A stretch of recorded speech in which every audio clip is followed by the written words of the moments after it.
this could be the biggest and best of them all. Over the line he comes. 129.171 is the reference time, and he finds a 129.167, pole by 4 thousandths of a second. And he still has another lap to improve, which I think is possible if he puts it all together. Jorge Martin's just headed out, and I've spotted he's got a hard front. He's the first to risk going for the hard front, which is faster if you can keep temperature in it. And so far today it's been too cold, you know, from overnight temperatures to use them. Nobody else is going for it. These are the spotters just informing. Jorge Martin's going in the box. He signalled with his hands, change bikes, change bikes. That was the clear signal.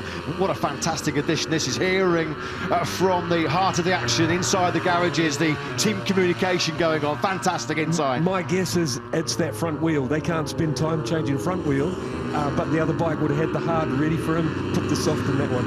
Bezzecchi absolutely bombed through the first sector. He was up by nearly a tenth and a half. Lost a little bit of time, though, in the second split.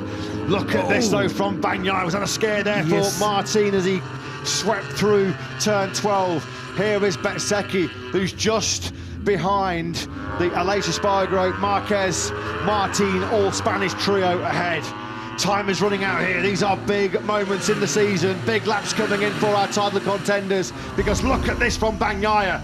Bagnaia on course to deliver a barnstormer. He fires the Ducati out of the final corner. Is this the first ever 128 lap of the Riccardo Tomaso Valencia? No, not quite. But it could be a massive pole for Bagnaia. 129.023. Now he's nearly a tenth and a half clear. I'm nervous for Martin now that he's out there. He's made it through the first right-hander, and can he get temperature enough in that right side of the hard front to be able to put this lap together, and especially the next one. And as it stands right now, Jorge Martin is on course for that 128. He's on course for pole. Is it written in the stars, though? Surely, is it going to be a fairy tale farewell to Repsol Honda for Marc Marquez, potentially from pole position? He's glued to the rear tyre, and Martin, who goes in wide. Oh, they almost touched. Did they rub there? Full risk, all in, all or nothing is Jorge Martin for this pole position. How much time has that cost him there, running wide through 9? Still 2.5 minutes and a little bit more of the session remaining. This is not game over. You can see how much time it cost him. He lost 3/10 of a second. That was so close, Simon, between Marquez and Martin as they powered through 9. Yes, and nobody's fault. It was just two different lines. Martin, like you said, was wide. Mark trying to make some time. This is the lap that I think it'll work for Jorge, because now he knows that he's got temperature in that front. Wow. We've got a 128. We have got a 128. There he is on your screens. Maverick Vinales said yesterday his 129.142 was spectacular. A pleasure to ride the factory of Aprilia. Well, that's even more than spectacular. Well, that's a stunner from Vinales. Marquez down. Marquez has gone down behind Martin as well, and that's going to bring out yellow flags. Martin, of course, was ahead of the Repsol Honda man, so Marc Marquez's Honda farewell, and we'll start at best from 8th place. Jack Miller's now gone onto the front row. Jorge Martin at the moment is being pushed back down to 5th place. He needs this lap. He will have one more crack at it as well, but Maverick Vinales, what a showstopper on Super Saturday. He's on the green. 128.931. Martin's backed out of it. He touched the green.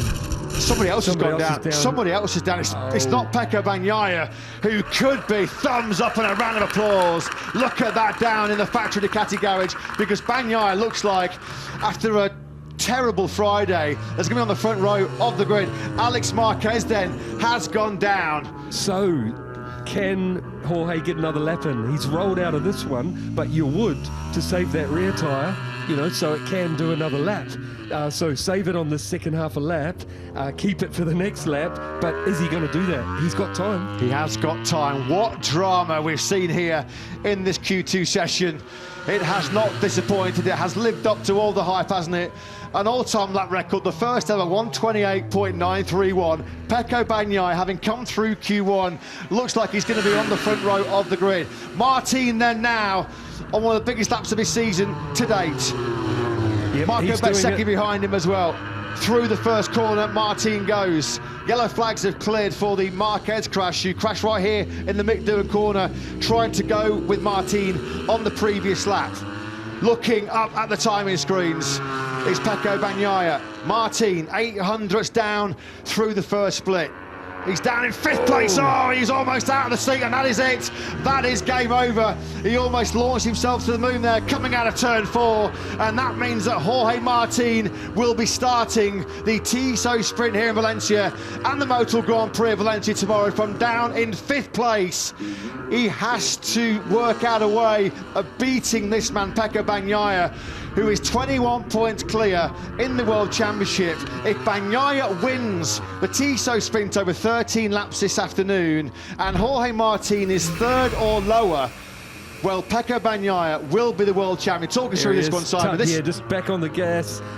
Yeah, and it looked like he touched the curb. So he had a little scare from that other angle. We saw the rear step out. Look, it's not the end of the world. It's not over. No. But isn't it fantastic how yesterday was all Jorge's and today is all Bagnaia's? It's like fantastic.